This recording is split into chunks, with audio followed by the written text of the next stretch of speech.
filha da dona Carminha, do seu Expedito, neta da dona Maria Joana e da dona Maria Sebastiana.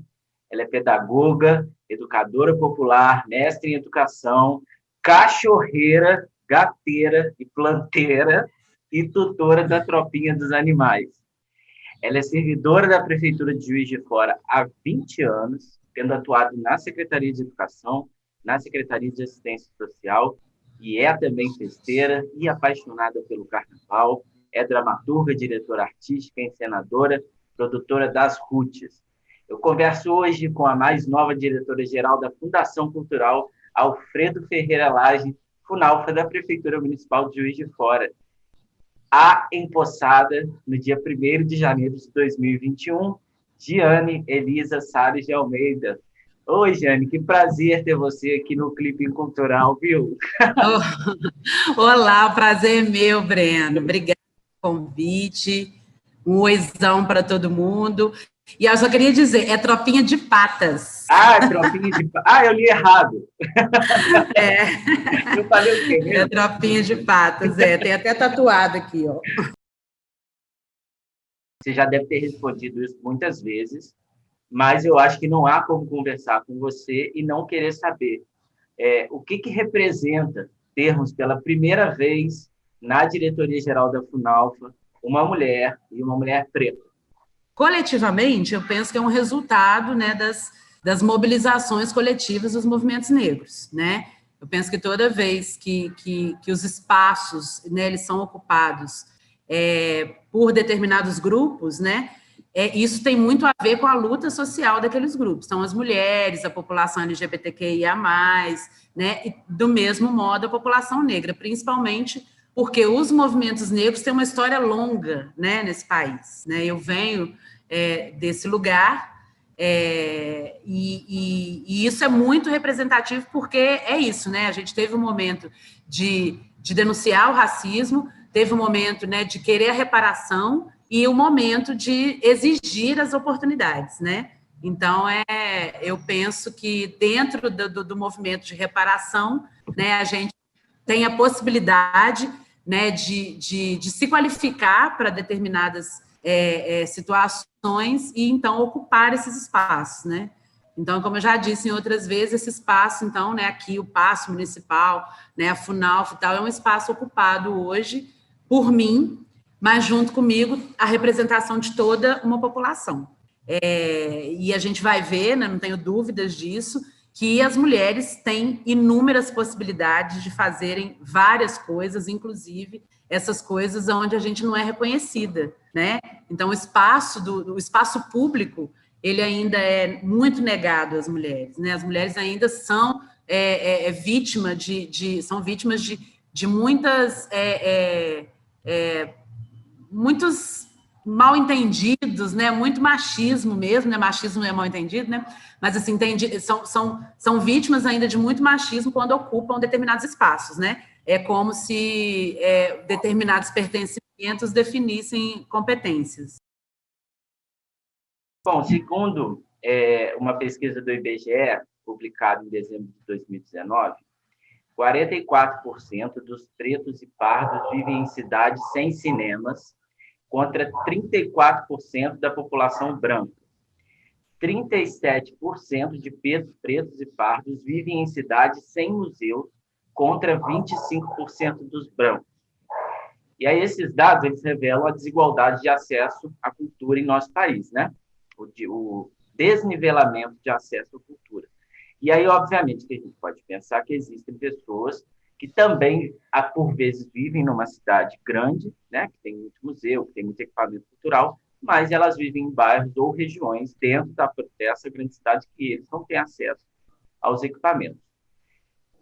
De que forma você acha que pode ser realizada essa aproximação, sabe? Não só da periferia vir ao centro, mas também do centro e da periferia, né? Porque eu acredito que é uma relação, uma interrupção, um diálogo onde a coisa se dá bilateralmente. Então, eu penso que a primeira coisa é exatamente essa da gente pontuar que esse fato, né, que você fala, esse dado que você traz, né, a partir resgatado, recolhidos no IBGE, eles são a marca do racismo, né? O racismo, é que define determinada... Então, não é por acaso. Às vezes a gente pensa assim, né, é um problema de infraestrutura, esse é um problema de investimento, né, mas a gente pensar que as infraestruturas, coincidentemente, não existem, os investimentos, coincidentemente, não existem, aonde está a maioria da população negra, então a gente passa a ver isso não como algo que é dado, é uma coincidência, e sim como algo construído, né?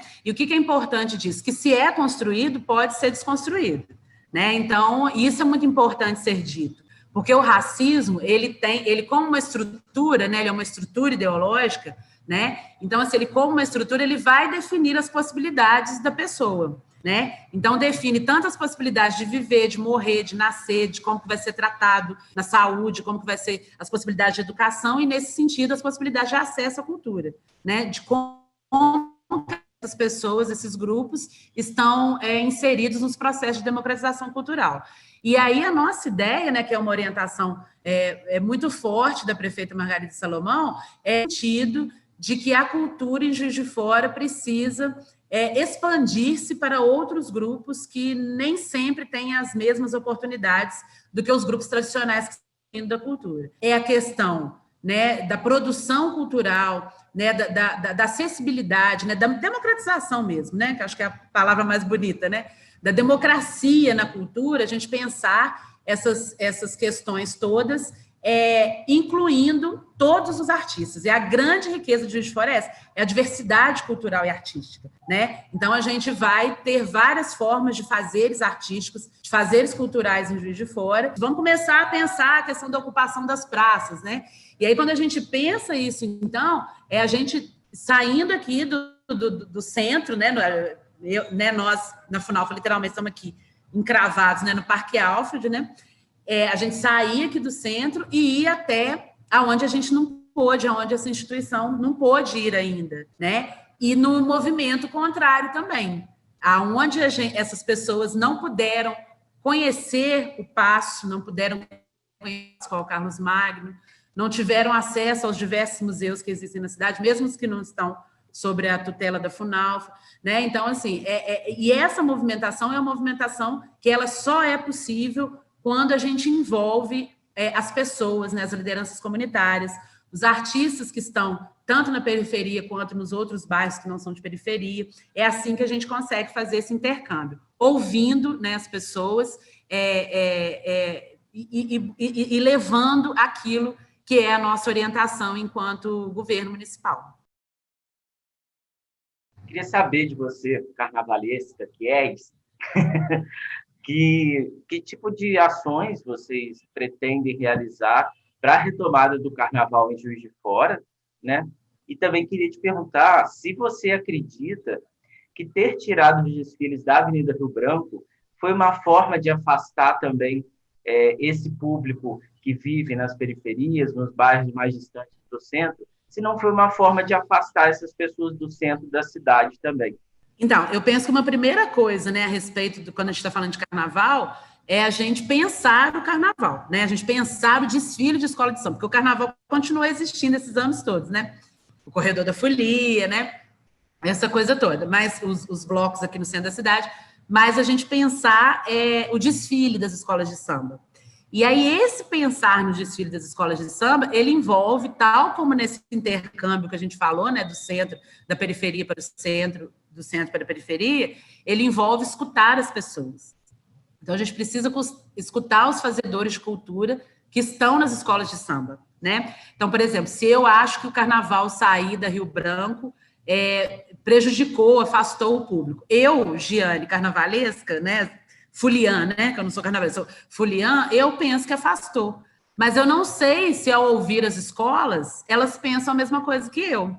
Se, de repente, os lugares para onde mudou não é mais fácil para você conduzir uma alegoria, né? Se a condição do espaço para o desfile não é melhor, não sei, né? Então, assim, eu não sei isso ainda. Então, é preciso que a gente escute. E aí, um grande desafio, né, para a FUNALFA, nesse sentido, de pensar o desfile das escolas de samba para 2022, é a captação de recursos, né? E aí a gente está envolvido, nós estamos comprometidos com isso, né? Comprometidas com isso, a Secretaria de Fazenda comprometida com isso, né? a Secretaria de Planejamento e Participação Popular, enfim, né, a gente pensar essas possibilidades de captação de recursos, porque com o orçamento que a gente tem hoje é impossível a gente fazer um desfile de escola de samba tal como aqueles que eu assistia lá quando eu era criança, na década de 80, né? Então, mas eu penso que é isso, né? Uma primeira grande questão é a de querer que o desfile das escolas de samba volte. A partir de querer que ele volte, a gente escutar as pessoas que promovem, que fazem, né, o carnaval de escola de samba em Juiz de Fora. E, a partir disso, captar recursos. E é importante também que a iniciativa privada se atente que você, por exemplo, patrocinar o carnaval só traz coisa boa para a cidade, né? Você, tudo bem, você não tem um carnaval como o do Rio de Janeiro, com milhares de pessoas nas ruas, mas você movimenta a cidade, né? Enquanto a iniciativa privada também não entender isso, a gente não consegue levar adiante. Exatamente. Então, o carnaval, ele gera renda, né? Ele gera emprego, ele movimenta o turismo, né? Juiz de Fora já teve um dos melhores carnavais do Brasil, né? Carnavais de escola de samba do Brasil, né? Uma grande movimentação de blocos, né? Que sempre existiram, né? Em Juiz de Fora, e isso é uma característica, né? É uma vocação, digamos assim, da cidade. Né? E aí, sendo uma vocação da cidade, ela quer dizer desenvolvimento econômico, ela quer dizer turismo aquecido, ela quer dizer geração de emprego e renda. E uma coisa muito importante, Brena, assim, que eu penso que quer dizer, ela quer dizer direito à cidade, sabe? Assim, que o direito à cidade, que a fruição da cidade, né? O uso da cidade, ele seja democrático, ele seja igualitário para todas as pessoas, né? Todas as pessoas que estão na cidade têm direito a ela. E aí eu penso que o carnaval é o ápice disso, né? Falando assim em grandes eventos, já que a gente está falando de carnaval, vocês pensam em alguma medida para aquecer de novo os grandes eventos, como o Rainbow Fest, como o Festival de Música Colonial Brasileira, de música antiga, porque são também eventos que fazem com que a cidade fique muito movimentada, né? Sim, então, nesse sentido também é o alinhamento dessa orientação desse governo da Margarida, né? A criação da Secretaria de Turismo, ela é fundamental para que esses eventos eles sejam fortalecidos, né? Porque é exatamente isso, a gente não tem como desenvolver a cultura se a gente não desenvolve o turismo. E quando a gente desenvolve o turismo, a gente injeta possibilidades para a cultura. Né? Então, a criação de uma Secretaria de Turismo, ela tem muito a ver com o desejo de que a cultura se expanda para outros, né, de outros modos, com outras possibilidades, e retomando vivências que o Juiz de Fora já teve e que foram, né, no ano passado, por conta da pandemia, né, totalmente interrompidas, mas também outras também que foram, como eu falo, se desidratando, né, foram perdendo força por conta desse projeto que existe hoje no Brasil, né, porque é um projeto de sociedade, né, que está colocado e que a gente esse governo vem fazendo frente a isso, né, vai fazer frente a isso nesse sentido, né, então quando a gente tem a extinção do Ministério da Cultura, tem muitas coisas sendo ditas, né? Quando o Ministério da Cultura é extinto, muitas coisas são ditas a respeito da cultura, muitas coisas são ditas ao direito, ao patrimônio cultural, né, material e imaterial. Então, são vários discursos que a gente ter uma representação como a minha, né, à frente de uma Secretaria de Cultura, a gente tem uma Secretaria de Turismo, de Desenvolvimento Econômico, de Participação Popular, né? Isso tudo tem a ver com o tipo de alinhamento que a prefeita Margarida quer para esse governo. Quais são os grandes desafios com o atual orçamento que você tem nas mãos na Funal? Você acha que gerenciar os espaços culturais, desenvolver os editais? Qual é, para você, o grande desafio? Exatamente o da captação de recursos, né? Exatamente de buscar formas, né, aí de maneira coletiva, como eu disse, né, com outras instâncias do secretariado, buscar formas de captar recursos, né, para que a gente consiga minimamente contemplar a diversidade, né, cultural da cidade de Juiz de Fora. E a gente consiga dinamizar a cena artística, né, e o fazer artístico e cultural de Juiz de Fora. Lei Murilo Mendes, teremos esse ano? Então, a gente está ainda agarrado com a do ano passado, né? Porque a gente não teve a possibilidade da execução no ano passado. Então, a gente precisa criar né, no pós-vacina, a gente saber como que vai ser isso, né? Porque a gente também ainda não sabe quanto tempo, enfim, essas indagações todas que a gente tem em relação à pandemia, né? E a partir disso, então, a gente dar a oportunidade, né, criar oportunidades para quem não pôde executar o seu projeto no ano passado, executar o projeto de 2019, a edição 2020 que não foi executada. E aí, então, a gente pensar numa edição 2021. Agora vamos para uma pergunta pessoal. O que é que você tem assistido atualmente? O que é que você assistiu em 2020? E o que é que você indicaria para alguém assistir, já que a gente está num programa que é de dicas culturais? Então, 2020 foi o ano da série, né? E assim, porque todo mundo é indicado sem poder fazer nada. Enfim, eu sou uma consumidora voraz de novela, sabe? De teledramaturgia. Então, eu passei, assim, boa parte, né, do ano de 2020 em trabalho remoto e assistindo novela antiga, né? Então, eu assisti umas produções muito antigas, assisti Tieta, né? Assisti Fera Ferida, não, esqueci o nome. Fera Radical. Fera Radical, né? O Zé Maia, o cancelado, né, do Zé Maia, lá novinho e tal. Enfim, a teledramaturgia, ela me alimenta muito como atriz, né? Ela me ajuda muito como atriz, como diretora e tal. E ano passado também eu fiz algumas incursões com algumas séries assim que eu gosto bastante, assim, né? Eu fui durante muito tempo fã de Grey's Anatomy, né? Que era uma série que eu assistia assim, todos os dias da minha vida. Todo mundo, né? Eu sou apaixonada pela Shonda. Eu sou apaixonada pela Shonda Rhimes, assim, eu quero ser a Shonda quando eu crescer. Mas eu assisti uma que é uma produção da Ofra. Greenleaf, né? E aí o Greenleaf é uma série assim que a trama ela não é nem tão envolvente, sabe? Mas o modo como a Ofra produz a trama do Greenleaf, como ela produz aquela série é muito interessante, assim, porque é uma série inteiramente de artistas negros. Todo mundo é negro, né? E é muito interessante porque você vê como que é a questão, né? Como que você como que os negros e negras vivem, né?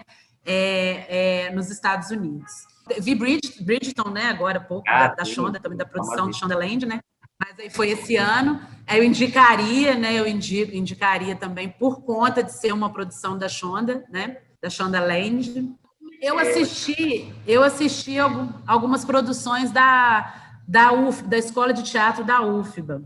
Né, o Peles Negras, Máscaras Brancas. Participei de um festival, né? Participei assim, fazendo oficina. Fiz uma oficina com o Zezé Mota, né? Online, assim.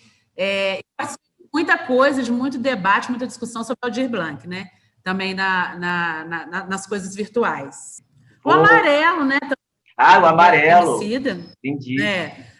Se eu tivesse o dinheiro que ele tem, eu produziria de outra forma, mas eu acho que o Emicida é um cara importante.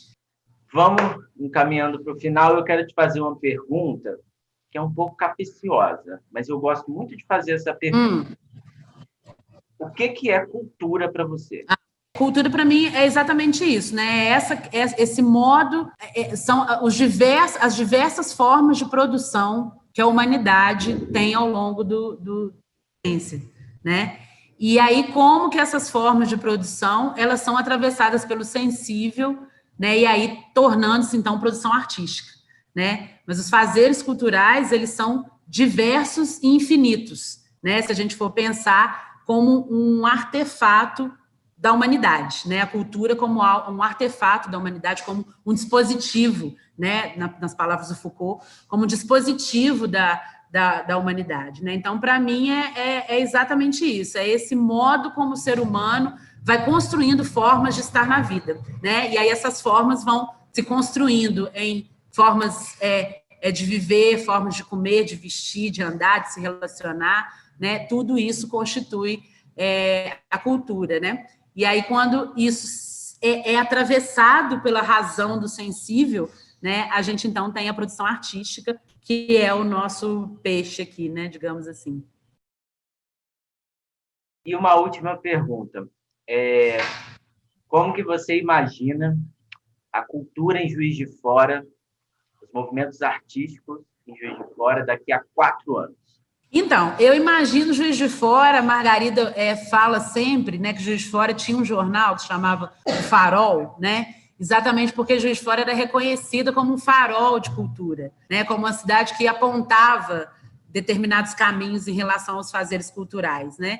E artísticos. Então, eu imagino Juiz de Fora daqui a 4 anos aquecida culturalmente, né? Eu imagino os artistas de diversas regiões da cidade, de diversas localidades, com a sua autoestima recuperada, né? Se sentindo valorizados, se sentindo escutados, se sentindo participantes da política, da construção da política cultural no município, né? Nesse sentido, é muito importante também que a gente, que eu imagine daqui a 4 anos um conselho de cultura ativo, forte, né? Fortalecido, engajado, né? Porque é importante também, né? A organização que a gente tem hoje, né, do Conselho de Cultura, ela é fundamentalíssima para o que a gente pensa de fazer cultural, né? As políticas públicas vindas a partir, né, da voz dos conselhos é muito importante para esse governo, é muito importante para essa gestão aqui na Funalfa. E aí eu penso assim, né, e imagino o carnaval de escola de samba acontecendo, os blocos nos bairros sendo retomados, as pessoas sendo valorizadas e se sentindo alegres e felizes, né? Eu penso principalmente numa cidade alegre, valorizada e onde tudo possa ser para todos. Eu imagino a gente se encontrando numa festa e dando um abraço ao vivo para te agradecer a sua presença aqui no Clipping Cultural. Obrigado por estar aqui com a gente. Eu que agradeço. É uma alegria ter uma diretora da Funalfa como você, sabe? Espero que a gente se encontre pessoalmente, muito em breve, né? Sim, por favor, vacina está chegando, né? E a gente tenha essa possibilidade. Muito obrigado, Giane. Agradeço em meu nome, em nome da equipe, né? Da equipe aqui da Funalfa, a oportunidade. E estamos aí à disposição. Se quiser nos visitar, estamos aqui. Tomar um cafezinho. Tomar um cafezinho. Axé para todo mundo. Por favor. O Clipe Cultural fica por aqui. A gente se vê na semana que vem com mais dicas culturais. Até breve.